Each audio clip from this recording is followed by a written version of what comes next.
Buenas tardes, profesor. Nosotros somos el equipo 2 y vamos a hablar acerca de la hematopoiesis. La hematopoiesis es el proceso biológico mediante el cual el organismo produce, desarrolla y madura todas las células sanguíneas. Este proceso es esencial para la vida, ya que con esto el cuerpo puede mantener una cantidad adecuada de células en la sangre para transportar oxígeno, defenderse de enfermedades y realizar la coagulación cuando ocurre una lesión. La hematopoiesis ocurre principalmente en la médula ósea roja, que es un tejido esponjoso localizado dentro de algunos huesos como el esternón, las costillas y la pelvis. En ese tejido se encuentran las células madre hematopoyéticas, que son células especializadas con la capacidad de dividirse y transformarse en distintos tipos de células sanguíneas según las necesidades del organismo. A través de la hematopoiesis se forman tres tipos de células sanguíneas: los glóbulos rojos o eritrocitos, que son los encargados de transportar oxígeno desde los pulmones hacia los tejidos mediante la hemoglobina; los glóbulos blancos o leucocitos, que participan en la defensa del organismo contra infecciones, bacterias, virus y otras sustancias extrañas; y las plaquetas, que ayudan a la coagulación sanguínea y evitan hemorragias cuando se lesionan los vasos sanguíneos.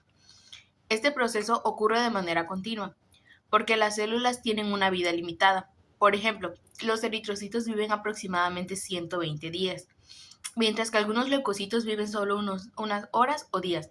Debido a esto, el organismo necesita producir nuevas células constantemente para reemplazar las que envejecen o se destruyen. La hematopoiesis también cambia de lugar según la etapa del desarrollo embrionario. En las primeras etapas ocurre en el saco vitelino. Posteriormente, en el hígado y vaso se convierten en los principales órganos hematopoyéticos. Finalmente, después del nacimiento, la médula ósea pasa a ser el sitio principal donde se lleva a cabo este proceso.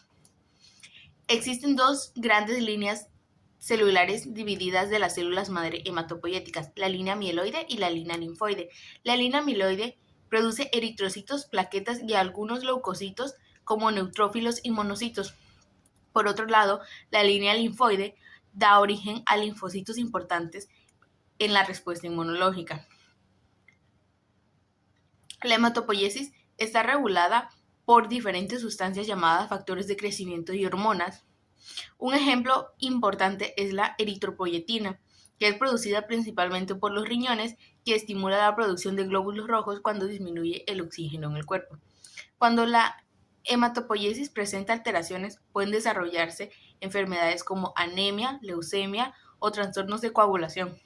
Por eso, este proceso es fundamental para mantener la salud y el equilibrio del organismo. Bueno, ahora hablaré sobre el origen de las células sanguíneas.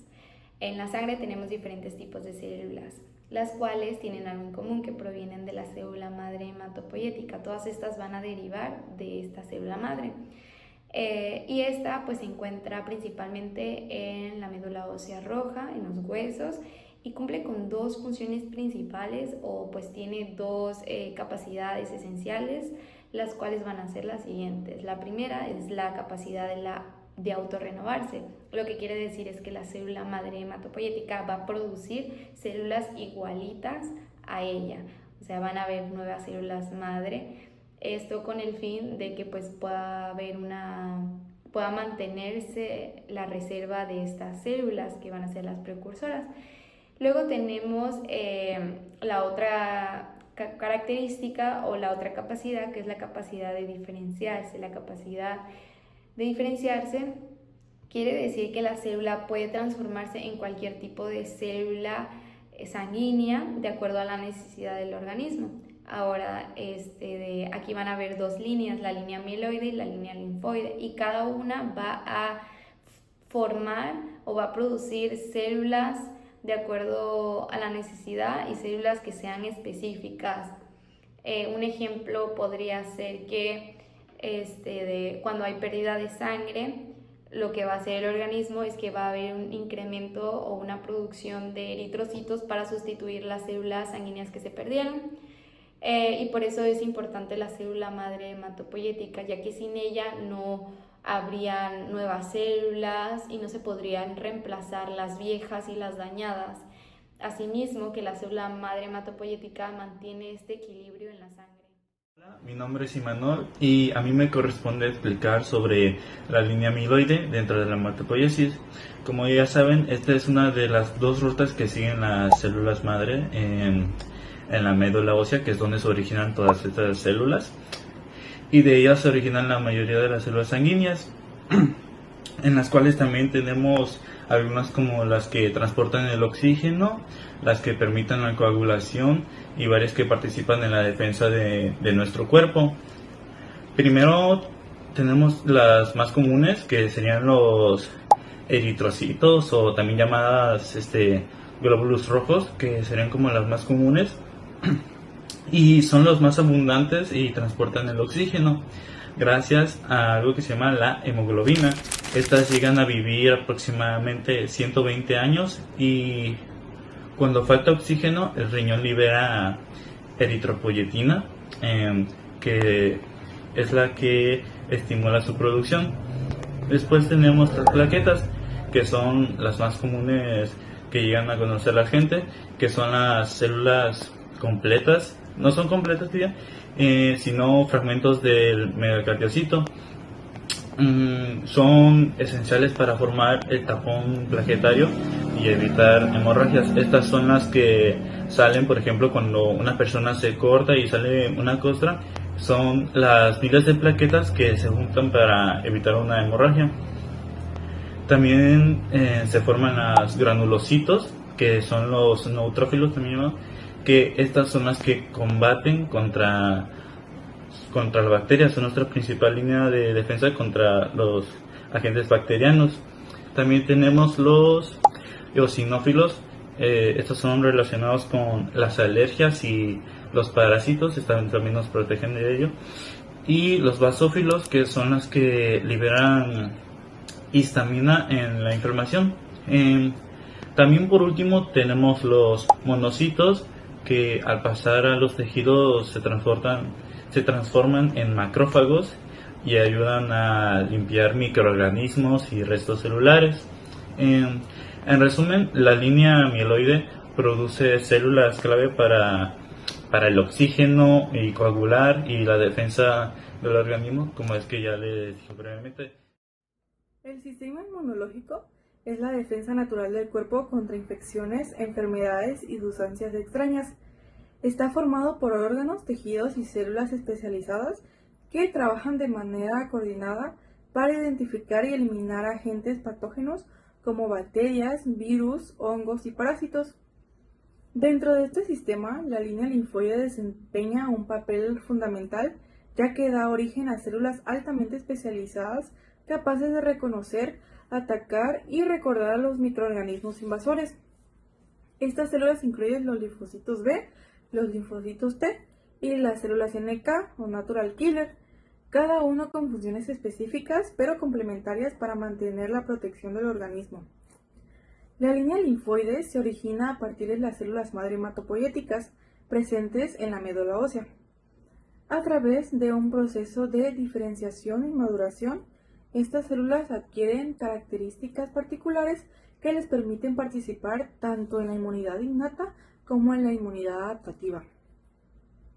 La inmunidad innata actúa como una respuesta rápida e inespecífica frente a cualquier amenaza, mientras que la inmunidad adaptativa es más específica y tiene capacidad de generar memoria inmunológica. Principales células de la línea linfoide encontramos a los linfocitos B. Estas se producen y maduran en la médula ósea, representan una parte fundamental de la inmunidad adaptativa humoral. Su función principal es producir anticuerpos o inmunoglobulinas, proteínas que reconocen específicamente antígenos presentes en microorganismos o toxinas. Cuando un linfocito B reconoce un antígeno, puede diferenciarse en células plasmáticas que producen grandes cantidades de anticuerpos o células de memoria que permanecen en el organismo para responder rápidamente en futuras infecciones. Los anticuerpos pueden neutralizar virus y bacterias, facilitar la fagocitosis y activar el sistema de complemento. Y por último, los linfocitos B son esenciales en la eficacia de las vacunas. Como segunda célula linfocítica tenemos a los linfocitos T, que se originan en la médula ósea pero maduran en el timo. Participan principalmente en la inmunidad celular. Poseen receptores específicos capaces de reconocer antígenos presentados por otras células inmunitarias. Entre los tipos principales de los linfocitos T tenemos a los T cooperadores o CD4 que coordinan la respuesta inmunológica, liberan citocinas que activan linfocitos B, macrófagos y otros linfocitos T. Son esenciales para iniciar y regular la respuesta inmune. Después tenemos a las T citotóxicas o CD8. Estas destruyen células infectadas por virus o células tumorales. Liberan sustancias como perforinas y granzimas que inducen apoptosis. Y por último tenemos a los T reguladores que controlan la intensidad de la respuesta inmunitaria. Previenen infecciones autoinmunes y daños excesivos a los tejidos. También tenemos a los T de memoria, que estos permanecen después de la infección. Y pues permiten respuestas más rápidas y eficaces ante exposiciones futuras.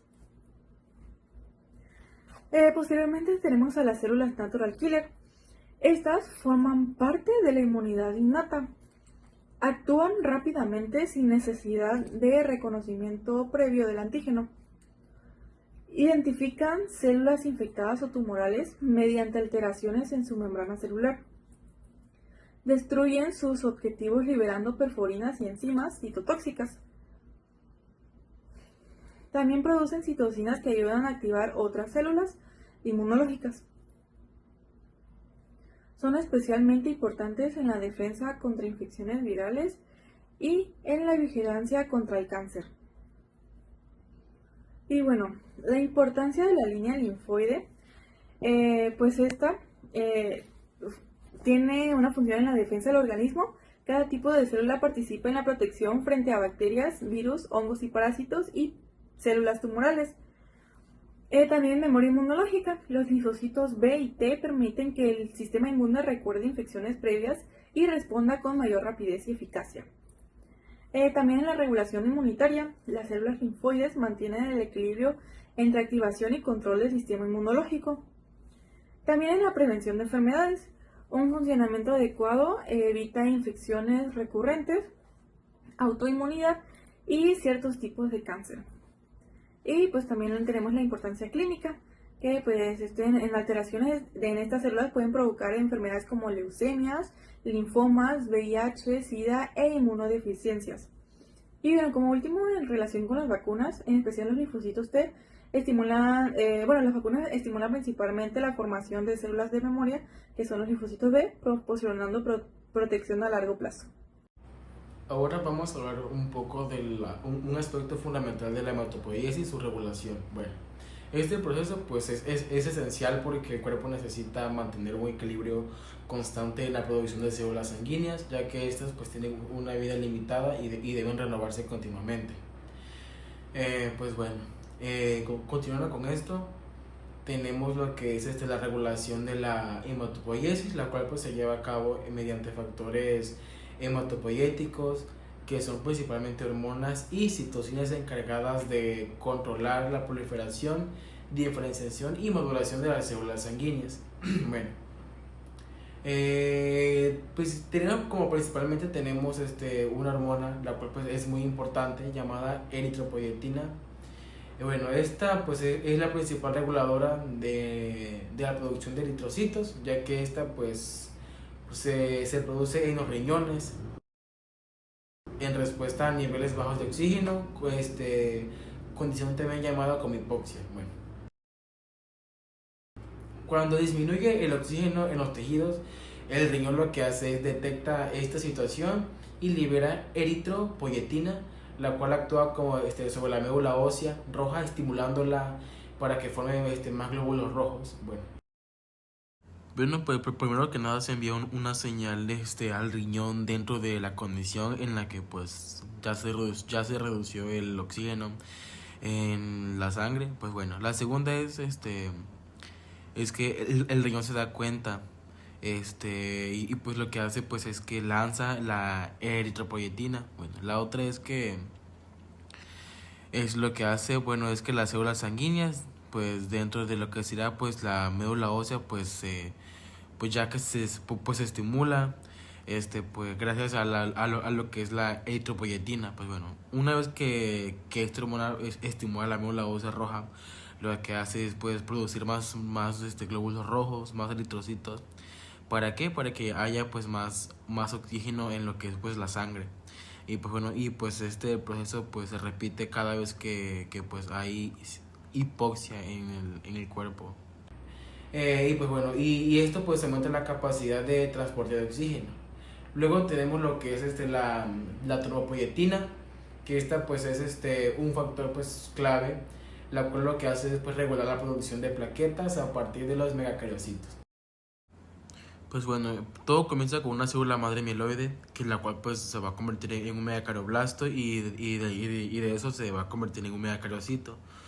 El megacariocito lo que hace pues es pues lo que hace al final de cuentas pues son las plaquetas, ya que esta pues es una extensión precursora pues de ella misma. Todo comienza a partir de un cierto estímulo, lo cual hace pues lo cual hace que se lleve a cabo postproducción. Bueno, este proceso pues es fundamental para mantener una adecuada coagulación sanguínea y prevenir hemorragias. Bueno, luego tenemos las interleucinas y factores estimulantes de colonias. Bueno, además pues ya que estas pues existen, que son las interleucinas y factores estimulantes como el GCSF y el GMCSF. Bueno, estas sustancias regulan lo que es la producción de leucocitos, estimulando la proliferación y diferenciación de células de defensa como neutrófilos, monocitos y otras células del sistema inmunológico. Bueno, es importante destacar que todos estos factores actúan de manera coordinada y también responden a las necesidades del organismo como infecciones, hemorragias o falta de oxígeno. Bueno, en conclusión esto pues es la regulación de la hematopoiesis, pues lo cual pues es un proceso altamente controlado que permite al organismo adaptarse a diferentes situaciones, asegurando la producción adecuada de eritrocitos, leucocitos y plaquetas para mantener la homeostasis. Para dimensionar la importancia de todo el proceso que mis compañeros han explicado, debemos entender qué sucede cuando la hematopoiesis falla. Cuando la regulación en la médula ósea se altera, se originan patologías graves que afectan directamente la supervivencia del organismo. Entre las principales alteraciones encontramos anemia. Se define clínicamente como la disminución de la masa de eritrocitos o una baja concentración de hemoglobina, la que compromete el transporte óptimo de oxígeno en los tejidos. Sin embargo, no existe un solo tipo de anemia. Clínicamente se clasifican según su causa y la morfología celular. La anemia ferropénica, que es la más común a nivel mundial, se debe a la deficiencia de hierro, lo que impide la correcta síntesis de hemoglobina, generando eritrocitos más pequeños y pálidos. Las anemias megaloblásticas, causadas por un déficit de vitamina B12 o ácido fólico, lo que altera la síntesis de ADN en la médula ósea y da como resultado glóbulos rojos gigantes pero disfuncionales. Relacionada a esta, la anemia perniciosa, una afección autoinmune donde la falta de factor intrínseco en el estómago impide la absorción de vitamina B12. La anemia hemolítica, que ocurre cuando los eritrocitos se destruyen de forma prematura en la circulación antes de cumplir su ciclo de vida de 120 días. Y finalmente la anemia plásica, una condición crítica donde la médula ósea es dañada y pierde la capacidad de producir células sanguíneas. Por otro lado, tenemos la leucemia, que es una afectación a la línea mieloide o linfoide. Esta representa una proliferación clonal descontrolada y anormal de leucocitos en la médula ósea. Estas células cancerosas o blastos no maduran correctamente, por lo que son incapaces de defender el cuerpo y además desplazan a las células sanguíneas sanas. Finalmente, la trombocitopenia en la línea megacariocítica es la disminución por debajo del rango normal en el recuento de plaquetas. Sin una producción adecuada de megacariocitos y su posterior fragmentación, el sistema de coagulación falla, lo que expone al paciente a hemorragias espontáneas o dificultades severas para detener un sangrado. A modo de conclusión, podemos afirmar que la hematopoiesis es un proceso homeostático esencial para la vida. No se trata solo de la formación de células, sino del pilar que sostiene 3 funciones vitales interconectadas: el transporte de oxígeno a cada rincón de nuestro cuerpo, gracias a los eritrocitos; la defensa inmunológica celular constante frente a patógenos a través de los leucocitos; y la integridad vascular y coagulación sanguínea mediante las plaquetas. Entender que en el adulto la médula ósea es el órgano hematopoyético primordial nos permite comprender el origen de múltiples patologías hematológicas y complejidad que existe detrás de cada gota de sangre. Muchas gracias por su atención.